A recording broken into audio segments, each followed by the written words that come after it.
Hi, and welcome to video number 4. We're going to talk about free Google tools. Now, there are many Google tools out there. Which one should you use? Well, if you go to Google and you type in googlelabs.com, you will find this page. You will find lots of experiments Google will be doing on different softwares that they're developing and services that they're providing and so forth.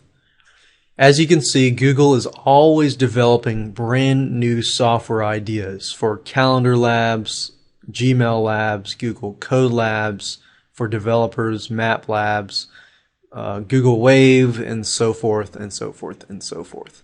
Now, if you go and click on More, and you click on Even More, then you're going to see pretty much all of the tools that Google provides. They provide, alerts, log search, books, checkout, so forth and so forth. Now, I can't say that, okay, you must use this or you must use this. But I will say that it really depends on you and your business. So you've got to know your needs and you've got to know your business. But it's very easy to get lost in these tools because there's just so many tools and you can get lost and waste a lot of time and money.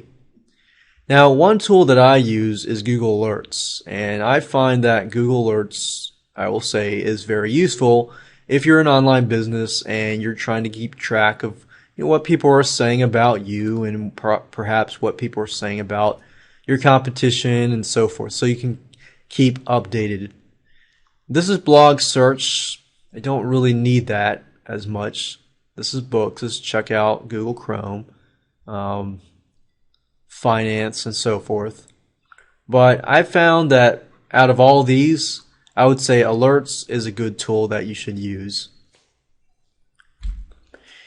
If you're doing keyword research and so forth, then Trends is a good keyword or good tool to use. And on the right side, if you're a blogger, Blogger's good to use. Calendar is great to use. So pretty much the productivity, alerts, so forth, and calendar, docs for collaboration and creating your documents. Google Mail, Gmail, in other words, is good to use.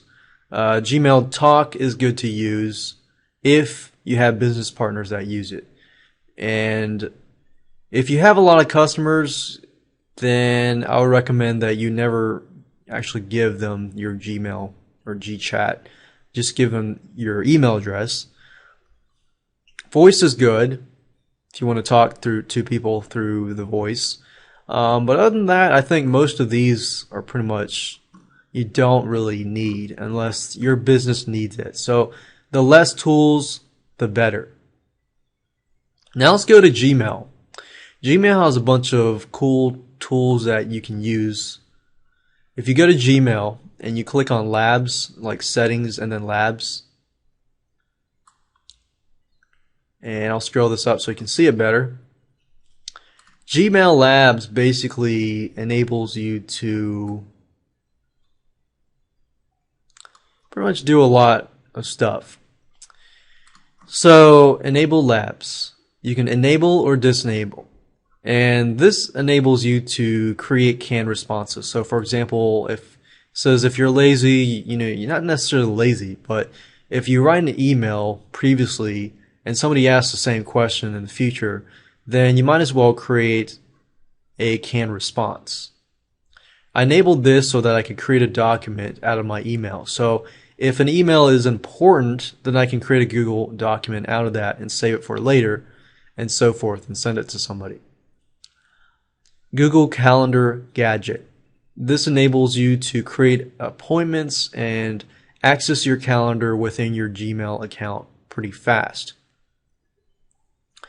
I enabled this as well, Google Maps, just in case somebody wants me to go to an appointment so I can see that. So if you're an online business and you really don't need this, then you want to have this disabled. Quick links, I enabled that. I disabled that because I don't need it, and so forth. So as you can see, you've got tons and tons, and not necessarily tons, but lots and lots and lots of different Google Lab tools that you can use. But one word of advice is that only choose the tool that your business is going to need.